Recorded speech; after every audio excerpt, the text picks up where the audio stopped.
আপনাদের সকলকে শুভ ষষ্ঠীর আন্তরিক প্রীতি ও শুভেচ্ছা। পুজো আসে মাইকে মাইকে। সন্ধ্যাবেলায় তুমি আমি বসে থাকি, আর এদিকে পালকিতে বউ চলে যায়। চলে যায় সময় পঞ্চমী থেকে সোজা ষষ্ঠীর সন্ধ্যে কালপে।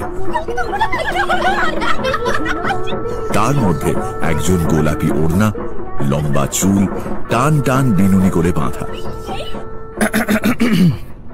দেখছো না ঠাকুর নমস্কার করছি? তো কর না, আমি কি আটকেছি নাকি? না, ডিস্টার্ব করছো। ঠাকুর রেগে গেলে কি হবে জানো? তা জানি না, কিন্তু আমি খুব রেগে আছি। কেন? কাল কোথায় ছিলিস তুই? একবার মণ্ডপে আসতে পারলি না? কাল ঠাকুর দেখতে গেছিলাম কলেজের বন্ধুদের সঙ্গে। ফিরতে ফিরতে অনেকটা রাত হয়ে গেছিল। তারপর নতুন জুতোয় পায়ে এমন ফোসকা পড়েছিল। থাক, আর ফিরিস্তি দিতে হবে না। আজ শাড়ি পরিসনি কেন? আজ তো ষষ্ঠী, আজকেও শাড়ি পরে। ও, তাহলে কবে পরে? অষ্টমী আর নবমীতে। আজ তো সবে পুজো শুরু। এখনো শুরু হয়নি, এবার শুরু হলো। যা।